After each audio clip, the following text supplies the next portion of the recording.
Hello everyone, welcome back to our channel. अगर आप सभी को भी true false, not given, yes no not given and list of heading में problems आती है, so this video is only for you. So अगर आप जानना चाहते हो कि कैटेगरीज को हमें सॉल्व कैसे करना है, आप एंड तक हमारी वीडियो के साथ बने रहिएगा। सो अभी हम स्टार्ट करते हैं अपनी reading explanation, that is step wells. So let's everyone move to the first question category, जो है कि true false not given. True false not given में एक बेसिक ट्रिक है। वो क्या है जी? फॉल्स में आप फाइंड आउट करो कौन सा वर्ड ऑपोजिट जा रहा है, आंसर फॉल्स आ गया। नॉट गिवन में फाइंड आउट करो कौन सा वर्ड एक्स्ट्रा एडेड है, नॉट गिवन चला गया। ट्रू में सब कुछ ही होएगा, कुछ भी मिसिंग नहीं होएगा, कुछ भी एक्स्ट्रा एडेड नहीं होएगा, वो ट्रू बन गया। क्वेश्चन नंबर भी वन क्या है हमारे पास? Examples of ancient step wells can be found all over the world. कि पूरी की पूरी दुनिया में हमें एंशियंट स्टेप वेल्स की एग्जाम्पल मिल जाएगी। आंसर इज फॉल्स, क्योंकि ऐसा था ही नहीं। इसकी लोकेशन आपको, एक तो वहाँ पर हमें हेडिंग गिवन थी, उसमें भी मिल जाएगी, right. A millennium ago step wells were fundamental to life in the driest part of India. कि स्टेप वेल्स वो सिर्फ इंपॉर्टेंट थे, कहीं पर इंपॉर्टेंट थे, सिर्फ इंडिया के पार्ट्स में ही इंपॉर्टेंट थे। दैट मीन्स पूरी दुनिया में भी नहीं पाए जाते, सिर्फ इंडिया में पाए जाते हैं। एक तो आपको यहाँ से आपका आंसर मिल गया, राइट। और आपको एक सेकेंड पैराग्राफ में भी अपना आंसर लग सकता है। कैसे? यहाँ पर लिखा है जी, most step wells are found dot around the desert area of Gujarat, Rajasthan. कि ये ज़्यादातर जो दिल्ली, राजस्थान और गुजरात जो इंडिया के पार्ट है ना, वहीं पर मिलती हैं स्टेप वेल्स। इट मीन्स पूरी दुनिया में नहीं मिलते। वहां से हमारा आंसर कॉन्ट्राडिक्ट करके फॉल्स चला गया। Question number two, step wells had range of functions in addition to those related to water collection. कि स्टेप वेल्स के और भी बहुत सारे काम है। पानी कलेक्ट करना तो इसका काम है लेकिन और इसके और भी ज्यादा काम है। आंसर इज ट्रू, ऐसा ही है।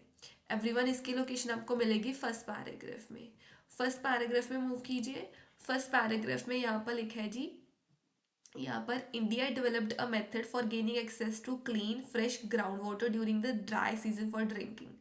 इंडिया ने एक मेथड क्रिएट किया ड्रिंकिंग के वास्ते, बाथिंग के वास्ते, वाटरिंग एनिमल के वास्ते, इरिगेशन के वास्ते उन्होंने पानी को यूज किया। However, the significance of this invention step wells goes beyond its utilitarian application। लेकिन जो इसकी इंपॉर्टेंस है स्टेप वेल की, वो यूटिलिटेरियन एप्लीकेशन के भी बियॉन्ड है। दैट मीन्स कि इस नॉर्मल से कामों के लिए तो हेल्प हमें हेल्प करते हैं और भी इसके बहुत सारे फंक्शंस हैं। दैट मीन्स कि इसके बहुत सारे फंक्शंस हो गए। सो सेकंड का आंसर यहाँ से हमारा आंसर आ गया everyone, true. Question number three, three is the few existing step wells in Delhi are more attractive than those found elsewhere. कि जो दिल्ली में थोड़े से हमारे पास स्टेप वेल्स हैं वो ज़्यादा अट्रैक्टिव है बाकियों के कंपैरेटिवली। अभी बाकी सारी बात हुई है लेकिन मोर अट्रैक्टिव की बात वहां पर बिल्कुल भी नहीं हुई। सो हमारा थर्ड का आंसर चला गया नॉट गिवन। कैसे? मैं आपको लोकेशन बताती हूँ इसकी। सेकंड पैराग्राफ में यहाँ पर दिल्ली की बात हुई, उन्होंने लिखा है while a few also survive in Delhi. बस इन्होंने ये चीज बोलकर खत्म कर दी कि थोड़े से स्टेप वेल्स हमें दिल्ली में भी है। ये कहीं पर भी मेंशन नहीं किया कि वो बहुत ज्यादा अट्रैक्टिव है या बहुत ज्यादा डर्टी है, ऐसे बिल्कुल भी बात नहीं हुई। तो हमारा आंसर यहाँ से नॉट गिवन चला गया। Question number four, it took workers many years to build the stone steps characteristics of the step wells। कि वर्कर्स को बहुत सारे साल लग गए थे ये स्टेप वेल्स बनाने को। Answer is not given. Workers को बहुत सारे साल लग गए, इसकी बात ही नहीं। बाकी सारी बात हुई है, स्टेप वेल्स के वेल्स को बनाने की बात हुई है, स्टेप्स को बनाने की बात हुई है, लेकिन वर्कर्स के बहुत सारे साल लगने की बात नहीं हुई, तो नॉट गिवन है। Question number five, the number of steps above the water level in a step well alter during the course of the year. So पूरे साल के दौरान जितने स्टेप्स हमें दिखते थे, वाटर लेवल के ऊपर जितने भी स्टेप्स दिखते थे, उनका जो नंबर था वो चेंज होता रहता था। Answer for this is everyone true, की ऐसा ही है। जैसे जबकि बारिश ज़्यादा होती थी तो स्टेप्स कम दिखते थे, सो बारिश कम होती थी स्टेप्स ज़्यादा दिखते थे। दैट मीन्स वो नंबर तो चेंज हो गया ना उनका। कैसे? यहाँ पर लिखा है जी, थर्ड पैराग्राफ में, थर्ड पैराग्राफ में यहाँ पर मेंशन हमें, as their name suggest step wells comprise of a number of stone steps. हमें स्टोन स्टेप्स मिलती है descending from ground level to the water source. Ground से स्टार्ट हो रहा है, पानी की तरफ ये जा रहा है। As it recedes following the rains when the water level is high the user needed only to descend a few steps to reach it. जब तो वहां पर पानी, जब तो रेनफॉल होती है तो वो पानी सारा भर जाता है, इंसान को सिर्फ थोड़े से स्टेप्स नीचे जाना पड़ता है और वो पानी ले लेता है। लेकिन जब वहां पर रेनफॉल लो होती है तो बहुत सारे जो लेवल्स हैं उनको हमें नीचे जाना पड़ता है। दैट मीन्स कि स्टेप्स का नंबर चेंज होता रहता है बारिश के अकॉर्डिंग, साल के अकॉर्डिंग। पूरे साल में बारिश कब होएगी कब नहीं होएगी, सो साल में जो नंबर ऑफ स्टेप्स है वो चेंज होते रहते हैं। यहाँ से हमारा आंसर आ गया everyone, that is true. Let's move to the next category. हमारे पास है जी कंप्लीट द क्वेश्चंस। हमने आंसर करने हैं क्वेश्चंस को। क्वेश्चन नंबर 6 है which part of some step wells provided shade for people, कि कुछ ऐसे कौन से पार्ट्स है स्टेप वेल्स के जो लोगों को छांव देते थे, शेड देते थे। आंसर इज पेविलियन, पेविलियन उनको छांव देते थे। इसकी लोकेशन एवरीवन आपको मिलेगी फर्स्ट पेज पर। फर्स्ट पेज पर जो राइट हैंड साइड पर ये सेकंड पैराग्राफ है ना, वहां पर लिखा है जी built from stone and supported by pillars. They also included pavilion that sheltered visitors from the relentless heat, की पिलर्स भी बने हैं वहां पर, लेकिन जो विजिटर्स हैं उनको बहुत तेज तड़ाक गर्मी से, धूप से कौन राहत देता था, कौन छांव देता था? That were pavilions. सो यहाँ से हमारा आंसर आ गया everyone, pavilions. Question number 7, that is what type of serious climatic event which took place in southern Rajasthan is mentioned in the article. ऐसा कौन सा एक क्लाइमेटिक इवेंट हुआ था जो साउथ के राजस्थान में हुआ था? Answer is drought. वहां पर सूखा पड़ गया था, ड्रॉट आ गया था। सेकंड पेज पर एवरीवन आपको राजस्थान मिलना था, सदर्न राजस्थान आपको मिलना था। Southern Rajasthan suffered an 8 year drought, वहां पर सूखा पड़ गया था, ड्रॉट पड़ गया था 8 साल तक। सो यहाँ से हमारा आंसर 7th का आ गया जी, drought. Question number 8, who are frequent visitors to stepwells nowadays? आज के टाइम में स्टेपवेल्स में कौन विजिट करते हैं? Answer is tourist. एवरीवन, आज के टाइम की बात ना सिर्फ लास्ट पैराग्राफ में हुई थी और कहीं पर भी नहीं हुई थी। सो टुडे की बात, आजकल के टाइम की बात यहाँ पर हुई। सो यहीं से हमारा आंसर है। कैसे? इसकी लाइन नंबर 5 से वहां पर लिखा है which has recognized the importance of preserving them as part of country's rich history. Tourist flock to wells in far flung corners of north western India, कि बहुत सारे जो टूरिस्ट है, फ्लॉक का मतलब होता है झुंड बनाकर आ जाते हैं। दैट मीन्स बहुत सारे टूरिस्ट अभी वहां पर विजिट करते हैं। कौन विजिट करता है जी? टूरिस्ट विजिट करते हैं। यहाँ से 8 का आंसर आ गया जी, tourist. Let's move to the next category now. Next category हमारे पास है टेबल कंप्लीशन। हमने यहाँ पर 1 वर्ड की लिमिट और नंबर भी यूज कर सकते हैं, ठीक है। हमारे पास एक्स्ट्रा इन्फॉर्मेशन है, हमने उसको यूज कर अपने आंसर्स को फाइंड करना है। पहले हमारे पास है रानी की वाव। 11th सेंचुरी में ये था बना। 500 स्कल्पचर्स इसमें डेकोरेट हुए हैं। इसको 1960s में रिस्टोर किया गया। इसकी कंडीशन एक्सीलेंट है डिस्पाइट डैश ऑफ 2001।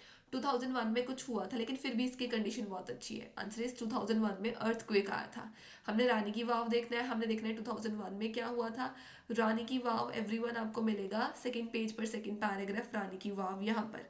फिर 11th सेंचुरी की बात होगी, 1960s की भी बात होगी, 500 स्कल्पचर्स की भी बात होगी, जनवरी 2001 की भी बात होगी। वहां पर लिखा है incredibly in January 2001 this ancient structure survived an earthquake, की 2001 में क्या आया था एवरीवन? अर्थक्वेक आया था। सो यहाँ से हमारा आंसर आ गया जी 9th का, earthquake. Question number 10, Suryakund 1026 steps on the dash produce geometrical pattern, कि किसी जगह पर स्टेप्स है वहां पर वो ज्योमेट्रिकल पैटर्न शो करते हैं हमें। 1026 हमने फाइंड आउट करना है, सूर्यकुंड फाइंड आउट करना है। एवरीवन, सूर्यकुंड हमें नेक्स्ट पैराग्राफ में मिला, 1026 हमें नेक्स्ट पैराग्राफ में मिल, उसके नेक्स्ट लाइन में मिला गया। वहां पर लिखा है it actually resembles a tank, एक टैंक के जैसे लगता है, but displays the hallmark of stepwell architecture including 4 sides of steps that descend to the bottom in a stunning geometrical formation। वहां पर भी लिखा था एक geometrical pattern बनता है, steps का ही बनता है, लेकिन steps कहाँ पर है? वो 4 sides में है। अभी 4 हमने वर्ड्स नंबर में लिख देना था, साइड्स हमने वर्ड्स में लिख देना था। यहाँ से हमारा आंसर आ गया 10th का। 4 sides की जो स्टेप है वो 4 sides पर बने हुए थे। Question next everyone, 11th, looks more like a dash than a well, कि ये किसी तरीके का लग रहा है, वेल के जैसा तो लग नहीं रहा, किसी और चीज की तरह लगता है। आंसर इज टैंक, ये टैंक की जैसा लग रहा है। सेम पैराग्राफ में मूव कीजिए सारे बच्चे। सेम पैराग्राफ में वहां पर लिखा है इट एक्चुअली रिजेंबल्स, रिजेंबल्स का मतलब होता है देखने में लगना। देखने में कैसा लग रहा है? एक टैंक जैसा लग रहा है, rather than a well, well जैसा नहीं लग रहा, वो टैंक जैसा लग रहा है। सो यहाँ से हमारा आंसर आ गया जी, टैंक। क्वेश्चन नंबर 12 एवरीवन, यहाँ पर अभी है चांद बावरी 850 एडी में था। स्टेप्स में यहाँ पर 11 स्टोरीज है बॉटम तक। ओल्ड है, डीप है, काफी ड्रामेटिक है। Has dash which provide a view of the steps, इसमें यहाँ पर कोई चीज है जहाँ से हमें स्टेप्स का व्यू बहुत अच्छा दिखता है, आंसर इज विरांडास। वहां पर विरांडा है जहाँ पर हमें स्टेप्स हम देख सकते हैं। लेट्स मूव एवरीवन, इसकी लोकेशन आपको मिलेगी ये देखो आपको चांद बावरी मिल गया। फिर यहाँ पर 11 स्टोरीज की भी बात होगी, वहां पर लिखा है resulting in a striking pattern when seen from afar. अगर आप इसको दूर से देखो आपको बहुत अच्छा दिखने को लगेगा ये। On the fourth side veranda which are supported by ornate pillar overlook the steps. कि फोर्थ साइड में वहां पर एक विरांडा है जो ये स्टेप्स को देख रहा है। दैट मीन्स अगर आप विरांडा में खड़े हो जाओ आप स्टेप्स को देख सकते हो। सो वहां पर भी क्वेश्चन में था कि अब कहीं से इसकी लोकेशन बहुत अच्छी दिखती है, सो वो क्या था हमारा विरांडा। सो यहाँ से हमारा आंसर आ गया 12th का verandas. Question number 13 everyone. 13th question here is Neemrana की Baori 1700 has two dash levels. इसके लेवल्स है लेकिन टू है, कौन से लेवल्स है? Answer is under water. Under water two levels है। हमने देखना है श्यामा की बावरी की बात, नीमराना की बावरी की बात कहाँ पर हुई है? ये पैराग्राफ में नीमराना की बावरी की बात हुई थी। फिर यहाँ पर लिखा है it has 9 story deep with last two being under water. इसमें 9 स्टोरीज है लेकिन जो लास्ट टू है वहां पर भी क्वेश्चन में हमें टू दिया था, राइट? टू लेवल्स क्या है? वो अंडर वाटर है। यहाँ से हमारा 13th का आंसर आ गया everyone, under water. Let's move to the next passage now. Next passage here is हमारे पास पैसेज का नेम है everyone, that is easy passage है ये। यूरोपियन ट्रांसपोर्ट सिस्टम 1990 से लेकर 2010। सबसे फर्स्ट कैटेगरी हमारे पास है लिस्ट ऑफ हेडिंग्स। हमने कुछ नहीं करना, हमने फर्स्ट 2 लाइंस रीड करनी है, आंसर फाइंड आउट करना है। लास्ट 2 लाइंस रीड करनी है, आंसर फाइंड आउट करना है। अगर नहीं मिला फिर हमने सेंटर में से रीड करना है। यहाँ पर एक ऑप्शन हमें पहले से क्रॉस कर दिया है, क्यों? क्योंकि हमें ऑलरेडी इसका आंसर पता है। क्वेश्चन नंबर 14 से स्टार्ट करते हैं, paragraph A. So paragraph A everyone is, yes, paragraph A में हमने लास्ट लाइंस रीड करनी है। यहाँ पर the number of cars on European Union roads saw an increase of 3 million cars। कि जो cars का नंबर था वो इंक्रीज हो गया था, वो 3 मिलियंस बढ़ गया था। ईच साल, हर साल बढ़ रहा था। 1990 से लेकर 2010 में हर साल वो 3 मिलियन जो कार्स थी वो बढ़ रही थी। In the next decade EU will see a further substantial increase in its fleet. कि फ्यूचर में तो और भी कार्स का नंबर जो है वो बढ़ जाएगा। दैट मीन्स कि कार्स का नंबर इंक्रीज हो रहा है यहाँ पर। यहाँ से आंसर एवरीवन हमारा 8th आ रहा है, which is rapid growth of private transport. Private transport मतलब कार्स, कार्स के नंबर में इंक्रीज आ रहा है, ग्रोथ आ रही है, रैपिड ग्रोथ आ रही है, 3 मिलियंस का वो बढ़ रहा है। सो हमारा आंसर एक आ गया, एक। क्वेश्चन नंबर 15 पैराग्राफ बी, इसका आंसर है जी 3, which is changes affecting the distance goods में बी ट्रांसपोर्टेड। कि चेंजेस से जो डिस्टेंस अफेक्ट हो रहा है, दैट मीन्स कि डिस्टेंस जहां पर हमने गुड को ट्रांसपोर्ट करना है उसमें चेंजेस आ रहे हैं। Let's find out everyone. B paragraph में मूव कीजिए, बी पैराग्राफ की नीचे से 4th line. This phenomena has been emphasised by, emphasise का मतलब होता है जी फोकस्ड, बाय रीलोकेशन। रीलोकेशन मतलब चेंज हो जाना, चेंज हो जानी location. Relocation of some industries, that means कुछ इंडस्ट्रीज ने अपनी एरिया को, अपने डिस्टेंस को चेंज कर लिया है। Particularly those which are labour intensive, जो लेबर इंटेंसिव है दैट मीन्स जिसमें लेबर बहुत ज़्यादा चाहिए, उन्होंने अपने एरियाज को चेंज कर लिया टू रिड्यूस प्रोडक्शन कॉस्ट, अपने कॉस्ट को डिक्रीज करने के लिए। Even though the production site is hundreds and even thousands of kilometers away. So जो प्रोडक्शन साइट है अभी हमारी वो बहुत ज़्यादा दूर होगी। दैट मीन्स कि डिस्टेंस जहाँ पर हमने अपने गुड्स को ट्रांसपोर्ट करना है जो यूजर से, वो प्रोडक्शन साइट है वो बहुत ही दूर होगी। दैट मीन्स कि डिस्टेंस की बात होगी, डिस्टेंस वहाँ पर चेंज हो रहा है। सो 15th का आंसर आ गया एवरीवन हमारा 3। Let's move to question number 16 paragraph C, इसका आंसर है जी 9। Transport trends in countries awaiting EU admission. कि अभी क्या है, कैसे ट्रांसपोर्ट ट्रेंड्स है उन कंट्री में जहां पर EU की एडमिशन अभी होनी है। सी पैराग्राफ में मूव कीजिए सारे बच्चे। सी पैराग्राफ की first lines, the strong economic growth, the strong economic growth expected in countries which are candidates for entry. अभी उनको एंट्री नहीं मिली, वो अभी वो कैंडिडेट्स हैं। कि अभी हम स्ट्रॉन्ग ग्रोथ देख सकते हैं कंट्रीज में जिन जो अभी कैंडिडेट है एंट्री के वास्ते। किस में एंट्री में? EU के एंट्री के वास्ते। Will also increase transport flows, उन कंट्रीज में भी ट्रांसपोर्ट जो है उनका जो फ्लो है वो इंक्रीज हो जाएगा। दैट मीन्स कि ट्रेंड, ट्रांसपोर्ट के ट्रेंड जो है वो इंक्रीज हो जाएंगे उन कंट्रीज में जो अभी एंट्री ले रहे हैं, जो भी जिनको अभी एडमिशन नहीं मिली है। सो सी का आंसर एवरीवन यहाँ से हमारा आंसर आ गया, which is 11th। Question number 17 paragraph D, इसका आंसर है जी 1, which is a fresh and important long term goal, एक कुछ नया सा इन्होंने गोल बनाया है. Let's move to D paragraph. First line से क्लियर है आपको. However, a new imperative sustainable development offers an opportunity for adapting the EU Common Transport Policy. एक अभी नई नई और सस्टेनेबल डेवलपमेंट का मतलब जो चीज़ लंबे समय तक मूव कर सके, राइट. सस्टेनेबल तो वही चीज़ होती है. एक न्यू और लॉन्ग टर्म उन्होंने अपॉर्चुनिटी ऑफर की है ट्रांसपोर्ट पॉलिसी को. इवन लास्ट लाइन में भी वहां पर लिखा है जी, the first essential step towards a sustainable transport system which will ideally be in place in 30 years time, कि 30 साल के टाइम में हम उसको अभी यहाँ पर ले आएंगे. दैट मीन्स ये लॉन्ग टर्म होएगा. यहाँ से डी का आंसर आ रहा है एवरीवन, फ्रेश वाला, which is option number 1. Question number 18 paragraph E, इसका आंसर है जी 5.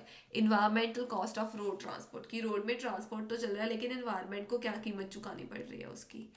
ई पैराग्राफ में मूव कीजिए. यहाँ पर सिर्फ इन्वायरमेंटल कॉस्ट की बात हुई. यहाँ पर लिखा है जी, energy consumption in transport sector was to blame for 28% of emissions of CO2, कि जितनी हम ट्रांसपोर्ट में एनर्जी यूज कर रहे हैं 28% जो CO2 है उसकी वजह से ही बाहर निकल रही है, जिसकी वजह से ग्रीन हाउस गैस का इफेक्ट हो रहा है. इसकी वजह से ट्रैफिक में ग्रोथ है, CO2 और इंक्रीज हो रही है. यहाँ पर फिर पोल्यूशन 50% से ज़्यादा इंक्रीज हो गया, इतने टन्स का वहाँ पर पोल्यूशन हो रहा है. इवन 84% कार्बन एमिशन जो है वो ऐसे ट्रांसपोर्ट से हो रही है जो अपनी एनर्जी को और भी अच्छा बनाना चाहते हैं. सो यहाँ पर सिर्फ पोल्यूशन पोल्यूशन पोल्यूशन की बात होगी. दैट मीन्स कि इन्वायरमेंट को कितना ज़्यादा कीमत चुकानी पड़ रही है. सो ई पैराग्राफ का यहाँ से हमारा आंसर आ गया which is 5. Question number 19 everyone. Paragraph G, इसका आंसर है जी 10. Restricting road use through charging policies alone, कि अभी हम रोड के यूज को कम कर रहे हैं सिर्फ पैसे चार्ज कर कर ही. Let's move to G paragraph. G paragraph की first lines. The first approach would consist of focusing on road transport solely, हम सबसे पहले सिर्फ रोड ट्रांसपोर्ट के ऊपर फोकस करेंगे. थ्रू प्राइसिंग, सिर्फ प्राइसिंग ही कर देंगे, सिर्फ कॉस्ट इंक्रीज कर देंगे तो रोड ट्रांसपोर्ट के ऊपर फोकस हो जाएगा. This option would not be accompanied by complementary measures in the other modes of transport. इसके साथ हम और कोई मेथड नहीं यूज करने लगे, हम सिर्फ और सिर्फ प्राइसिंग यूज करने लगे हैं. सो यहाँ से हमें अभी 2 आंसर लग रहे थे पहले, अभी उसमें से हमारा सिर्फ एक आंसर बच गया which is just transport cost वाला. सो इसका आंसर आ गया एवरीवन हमारा 10. Restricting road use through charging policies only, हमने एडिशनल उसमें कुछ नहीं यूज किया, हमने सिर्फ कॉस्ट इंक्रीज की थी, चार्जिंग करनी स्टार्ट कर दी थी. क्वेश्चन नंबर 20 पैराग्राफ एच, इसका आंसर है जी 2 which is charging for roads and improving other transport methods. अभी ये आंसर हमें पहले का लग रहा था, राइट, लेकिन वहां पर सिर्फ चार्जिंग की बात हुई थी. अभी चार्जिंग के साथ साथ हम बाकी मेथड्स को इम्प्रूव भी कर रहे हैं, उसकी भी बात हुई है. Let's move everyone to the H paragraph. H paragraph में मूव करते हैं, आपको फर्स्ट लाइन से क्लियर हो जाएगा. The second approach also concentrate on road transport pricing, हमने यहाँ पर भी चार्जिंग की है बट इज अकम्पनीड, अकम्पनीड का मतलब होता है ज्वाइन हो जाना, but is joined by measures to increase the efficiency of other modes, लेकिन हमने बाकी मोड्स को बेटर बनाने की कोशिश की है, उसकी प्रोडक्टिविटी को इंक्रीज करने की कोशिश की है. दैट मीन्स चार्जिंग के साथ साथ हमने इंप्रूवमेंट करनी स्टार्ट कर दी. यहाँ से एवरीवन हमारा एच का आंसर आ गया जी option number 2. Question number 21 paragraph I, इसका आंसर है जी 4. Taking all the steps necessary to change the transport patterns, अभी हम सारे के सारे स्टेप्स ले रहे हैं ताकि हम ट्रांसपोर्ट पैटर्न्स को चेंज कर सकें. Let's move everyone to paragraph I. First line से क्लियर है यहाँ से. The third approach which is not new comprises a series of measures, अभी हम बहुत सारे स्टेप्स ले रहे हैं रेंजिंग फ्रॉम प्राइसिंग, पहले स्टेप से स्टार्ट होकर प्राइसिंग से स्टार्ट होकर रिवाइटलाइजिंग तक हम मूव कर रहे हैं. सो हम सारी की सारी जो इन्वेस्टमेंट है उसको ट्रांस यूरोपियन नेटवर्क में यूज़ कर सके. दैट मीन्स कि हमने बहुत सारे स्टेप्स यहाँ पर यूज़ किए हैं, हमने सारे के सारे स्टेप्स को यूज़ कर लिया. सो पैराग्राफ आई का यहाँ से हमारा आंसर आया एवरीवन ऑल द स्टेप्स वाला which is our option number 4. That is taking all the steps necessary to change transport patterns. Let's move to the next category now. अभी हमारे पास जो कैटेगरी है that is true false not given. Question number 22 is the need for transport is growing despite technological developments, कि हमारी technology develop हो रही है लेकिन फिर भी जो ट्रांसपोर्ट की जरूरत है वो भी बढ़ रही है. Answer is true everyone. First page पर मूव कीजिए, सॉरी फर्स्ट पैराग्राफ में. फर्स्ट पैराग्राफ में लाइन नंबर 2 से. Although modern information technologies can reduce the demand for physical transport by facilitating teleworking and teleservices, कि नो डाउट अगर हम technology की बात करें उससे जो डिमांड है कि हमें ट्रांसपोर्ट, हमें कार्स यूज़ करनी है, वो कम होनी चाहिए। The requirement for transport continues to increase, लेकिन फिर भी जो ट्रांसपोर्ट है, जो कार्स है, जो पब्लिक ट्रांसपोर्ट, प्राइवेट ट्रांसपोर्ट है, उसकी डिमांड बढ़ रही है टेक्नोलॉजी के होने के बावजूद भी। सो यहाँ से हमारा आंसर क्या आ गया? आंसर इज ट्रू कि टेक्नोलॉजी के होने के बावजूद भी जो ट्रांसपोर्ट की डिमांड है वो बढ़ रही है। Question number 23rd. To reduce production cost, some industries have been moved closer to the relevant customers. कि प्रोडक्शन कॉस्ट को रिड्यूस करने के वास्ते कुछ इंडस्ट्रीज कस्टमर्स के पास चली गई हैं। आंसर इज फॉल्स, क्योंकि कस्टमर्स से वो दूर गई थी। बी पैराग्राफ में मूव कीजिए सारे बच्चे। बी पैराग्राफ में अगर आप जाइए, बी पैराग्राफ की लास्ट लाइन्स में लिखा है to reduce production cost even though the production site is hundreds and even thousands of kilometer away मतलब दूर, from the final assembly point and away from user मतलब customer से भी वो thousands of hundreds of kilometers दूर है, और assembly plant से भी। क्वेश्चन में बोले नहीं वो तो नजदीक है, यहाँ से कॉन्ट्राडिक्ट करके हमारा आंसर आ गया जी false. Question number 24, cars are prohibitively expensive in some EU candidate countries. जो कार्ड्स हैं वो बहुत ही ज़्यादा एक्सपेंसिव है कुछ EU कंट्रीज में। Answer is not given. उसके एक्सपेंसिव होने की बात कहीं पर नहीं हुई। EU कैंडिडेट कंट्रीज की बात हुई है, कार्ड्स की बात हुई है, लेकिन उसका ये कि वो बहुत ज़्यादा एक्सपेंसिव है इसकी बात नहीं हुई। अगर आप मूव कीजिए सी पैराग्राफ में, यहाँ पर मैंशन है, यहाँ पर ये बोला उन्होंने कि हम ज़्यादा कार्स को इम्पोर्ट करवा रहे हैं, एक्सपोर्ट करवा रहे हैं, इससे रोड ट्रांसपोर्ट इंक्रीज हो रहा है, लेकिन ये बिल्कुल नहीं मेंशन किया कि कार्स ही महंगी हो गई है। सो ये इसके बारे में बात नहीं हुई, तो आंसर नॉट गिवन चला गया। Next question everyone is 25. The Gothenburg European Council was set up 30 years ago. 30 साल पहले ये जो गॉथनबर्ग यूरोपियन काउंसिल थी वो सेटअप हुई थी। Answer is not given. 30 years की बात हुई है, गॉथनबर्ग काउंसिल की बात हुई है, लेकिन ये कि वो 30 साल पहले स्टैब्लिश हुई थी वो बात रॉन्ग है। गॉथनबर्ग की बात होगी। अभी इन्होंने ये बोला था कि ये आइडिया हम 30 ईयर्स में इम्प्लीमेंट करेंगे, लेकिन इसकी बात नहीं हुई कि ये गॉथनबर्ग ही वहाँ पर उस टाइम में स्टैब्लिश हुई थी। तो आंसर इसमें ये लिंकिंग नहीं थी ना, तो यहाँ से आंसर नॉट गिवन चला गया।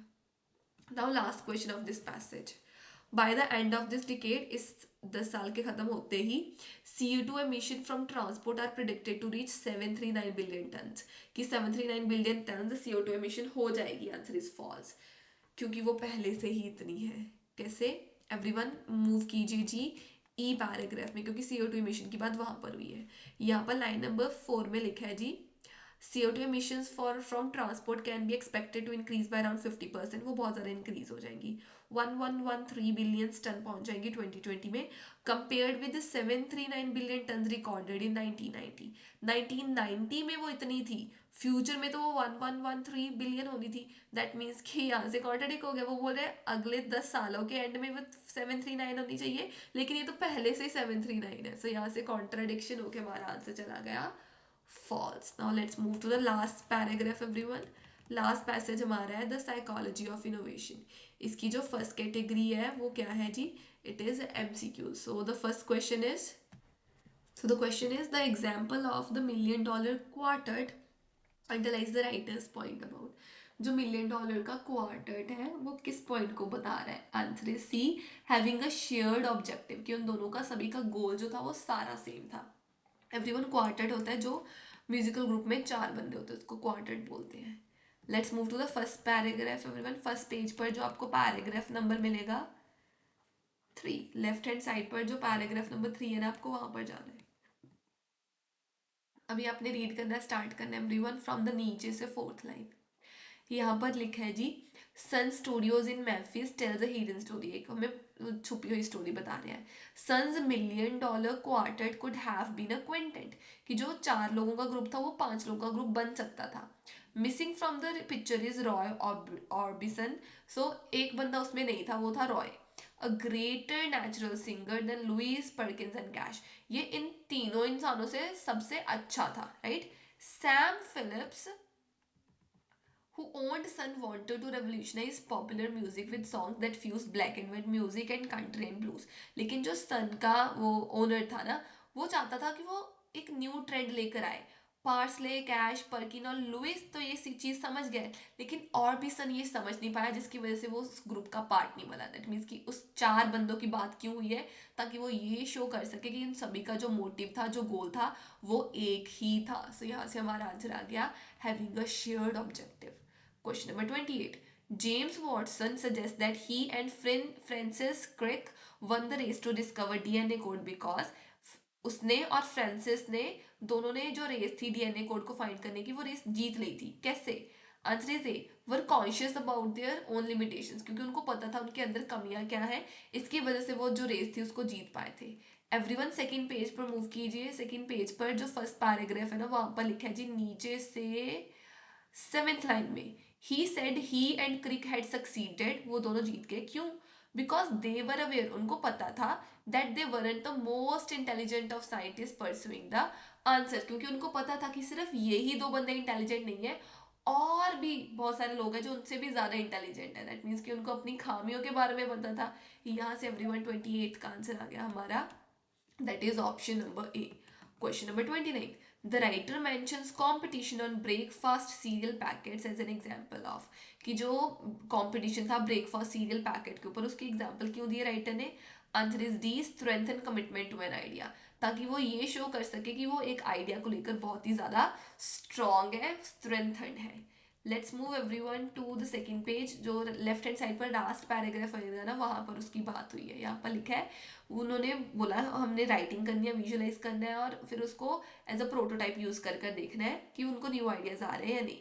Caldini cites scores of research paper and historical events that prove that even something as simple as writing deepens every individual's engagement in the project, कि अगर हम सिंपल वे में सिर्फ लिखना ही स्टार्ट कर देना तो एक इंसान की जो इंगेजमेंट है प्रोजेक्ट में वो बहुत ही ज़्यादा डीपन हो जाएगी, बहुत ही ज़्यादा स्ट्रांग हो जाएगी। सो उन्होंने एक कंपटीशन रखा कि आप सबको क्या करना है, आप सबको बस इस ब्रेकफास्ट वाला जो पैकेट है ना इसके ऊपर ये लिखना है कि मुझे ये जो सीरियल है, ये कॉर्नफ्लेक्स है, मैं बहुत पसंद है। सो सिर्फ इतनी चीज लिखने से ही आप क्या होएगा, आपको ये लगने लग पड़ जाएगा कि सच्ची में ये तो मुझे बहुत पसंद है। दैट मीन्स कि वो आपके अंदर जो आइडिया था वो डीप चला गया ना कि हाँ मुझे सच्ची में ये कॉर्नफ्लेक्स पसंद है। So writing deepens the engagement, इससे आपका आइडिया जो है, आपकी कमिटमेंट जो है वो बहुत ही ज्यादा स्ट्रांग हो जाती है। सो 29 का आंसर एवरीवन, यहाँ से हमारा आंसर आ गया डी।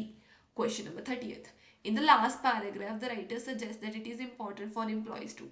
राइटर ने बोला लास्ट पैराग्राफ में कि वर्कर्स के वास्ते कोई चीज़ इंपॉर्टेंट है। क्या इंपॉर्टेंट है? Answer is B, feel that their contributions are valued. ये वर्कर्स को ये फील होना चाहिए कि उनको वैल्यू किया जाता है, उनकी जो कोशिश है उनको सहारा जाता है, सराहा जाता है।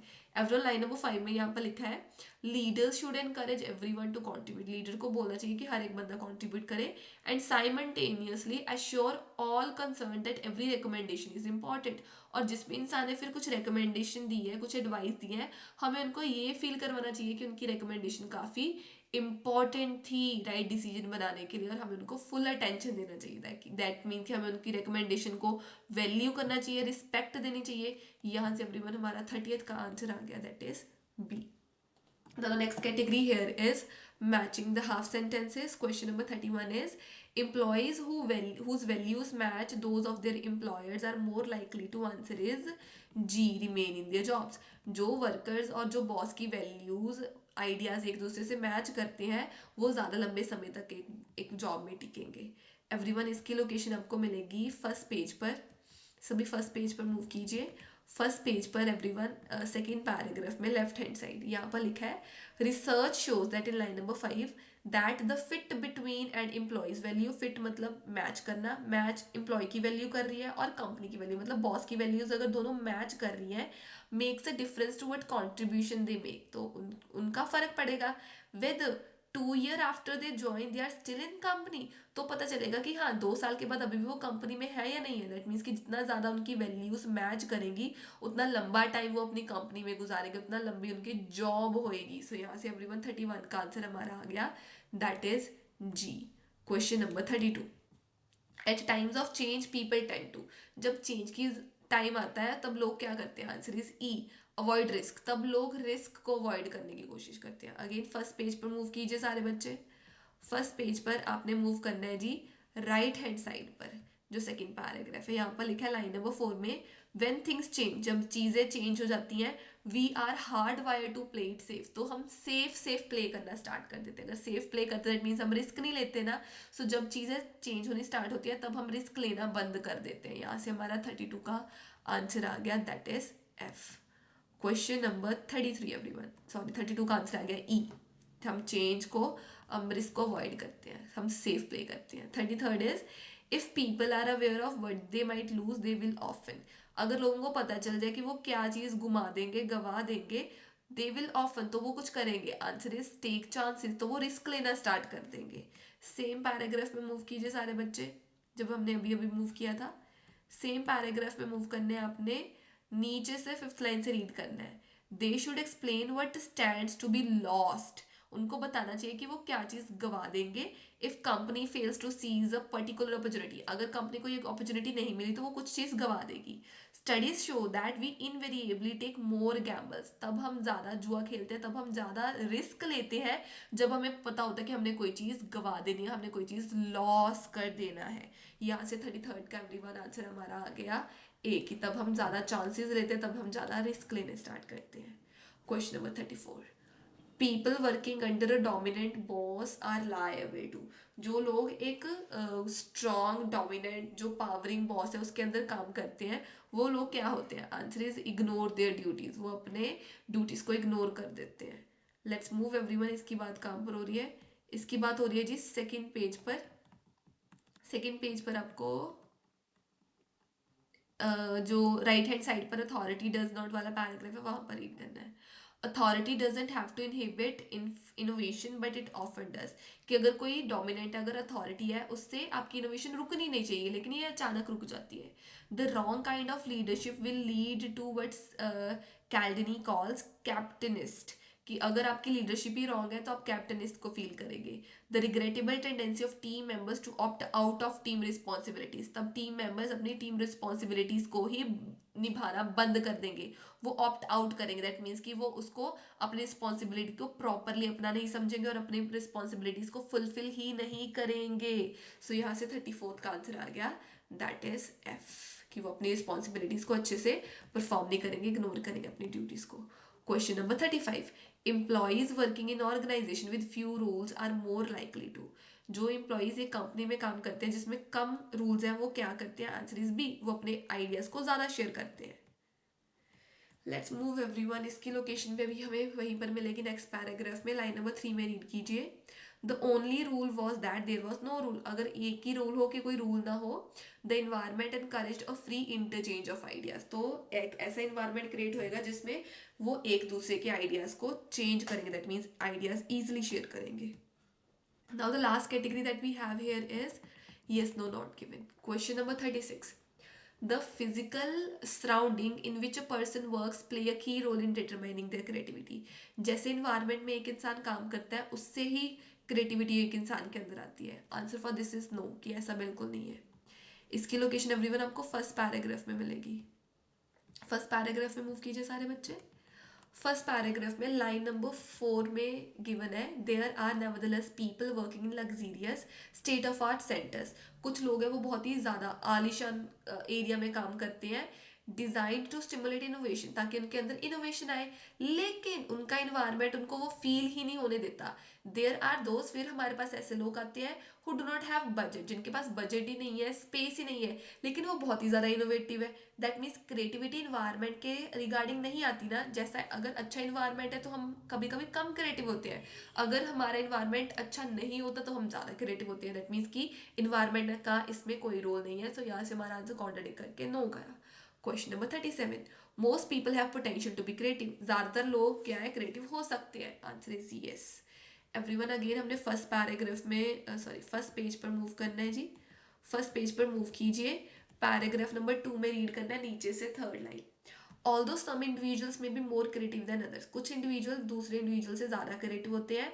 Almost every one can be creative, लेकिन कोई भी इंसान क्रिएटिव हो सकता है। सो यहाँ से हमारा आंसर 37 का आंसर आ गया जी, yes. Let's move to question number 38, team work best team work teams work best when their members are of equally matched intelligence. एक टीम तब अच्छे तरीके से काम करती है जब सभी के सभी मेंबर्स की इंटेलिजेंस एक जैसी है। Answer is not given. क्यों? क्योंकि हर एक टीम मेंबर्स का अलग अलग एक आइडिया होता है, पर्सपेक्टिव होता है, और बेस्ट वर्क करने की बात ही नहीं हुई कहीं पर भी।